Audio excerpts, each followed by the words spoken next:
ಕಾಂಗ್ರೆಸ್ನಲ್ಲಿ ಕುರ್ಚಿ ಕದನ, ಆಂತರಿಕ ಕಲಹ. ಇವತ್ತು ರಾತ್ರಿ ಬೆಂಗಳೂರಿಗೆ ರಾಜ್ಯ ಕಾಂಗ್ರೆಸ್ನ ಉಸ್ತುವಾರಿ ರಣದೀಪ್ ಸಿಂಗ್ ಸುರ್ಜೇವಾಲಾ ಬರ್ತಾ ಇದ್ದಾರೆ. ಮತ್ತೆ ನಾಳೆಯಿಂದ 3 ದಿನಗಳ ಕಾಲ ಶಾಸಕರ ಜೊತೆಗೆ 1-to-1 ಮೀಟಿಂಗ್ ನಡೆಸ್ತಾ ಇದ್ದಾರೆ. ಮೊದಲ ಹಂತದಲ್ಲಿ 42 ಶಾಸಕರನ್ನು ಮಾತನಾಡಿಸಿದ್ರು, ಅವರ ಸಮಸ್ಯೆಯನ್ನು ಆಲಿಸಿದ್ರು. ಮತ್ತೆ ನಾಳೆಯಿಂದ 3 ದಿನಗಳ ಕಾಲ 1-to-1 ಮೀಟಿಂಗ್. ಇದು 2ನೇ ಹಂತದ ಸಭೆ. ಇದರಲ್ಲಿ ಉತ್ತರ ಕರ್ನಾಟಕ, ಮಧ್ಯ ಕರ್ನಾಟಕ, ತುಮಕೂರು ಭಾಗದ ಶಾಸಕರು ಭಾಗಿಯಾಗ್ತಾರೆ. 3 ದಿನದಲ್ಲಿ ಒಟ್ಟು 66 ಶಾಸಕರ ಅಹವಾಲುಗಳನ್ನು, ಅವರ ಕುಂದುಕೊರತೆಗಳನ್ನು, ಅವರ ಸಮಸ್ಯೆಗಳನ್ನು ಆಲಿಸೋದಕ್ಕೆ ಸುರ್ಜೇವಾಲಾ ಮುಂದಾಗ್ತಾ ಇದ್ದಾರೆ.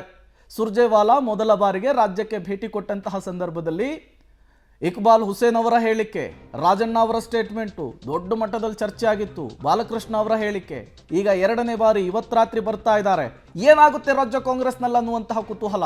ಇವತ್ತು ಮತ್ತೆ ಬೆಂಗಳೂರಿಗೆ ಸುರ್ಜೇವಾಲಾ ಅವರ ಆಗಮನ.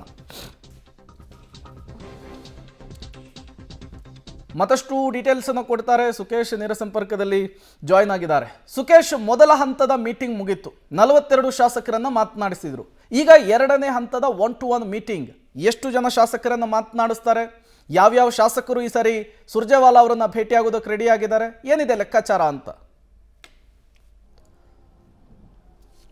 ಮೊದಲನೇದಾಗಿ ಸುರ್ಜೇವಾಲಾ ಅವರು ಶಾಸಕರುಗಳು ಸಚಿವರುಗಳ ವಿರುದ್ಧ ಹೇಳಿಕೆ, ಸರ್ಕಾರದ ವಿರುದ್ಧ ಹೇಳಿಕೆ ಕೊಡಲಿಕ್ಕೆ ಶುರುವಾದ ನಂತರದಲ್ಲಿ ಶಾಸಕರ ಅಹವಾಲು ಆಲಿಸಲಿಕ್ಕೆ ಬಂದಿದ್ದರು. ಮೊದಲನೇ ಹಂತದಲ್ಲಿ 3 ದಿನಗಳ ಕಾಲ ಕಳೆದ ವಾರ ಆಲಿಸಿದ್ರು. ಸುಮಾರು 42 ಶಾಸಕರ ಅಹವಾಲನ್ನು ಕೇಳಿದರು. ಈಗ ಇವತ್ತು ತಡರಾತ್ರಿಯಲ್ಲಿ ರಾಜ್ಯಕ್ಕೆ ಆಗಮಿಸ್ತಾ ಇದ್ದಾರೆ ಸುರ್ಜೇವಾಲಾ. ನಾಳೆ ಬೆಳಿಗ್ಗೆಯಿಂದ ಮತ್ತೆ 3 ದಿನಗಳ ಕಾಲ ರಾಜ್ಯ ಕಾಂಗ್ರೆಸ್ನ 66 ಶಾಸಕರ ಅಹವಾಲವನ್ನು 3 ದಿನಗಳ ಕಾಲದಲ್ಲಿ ಕೇಳ್ತಾರೆ.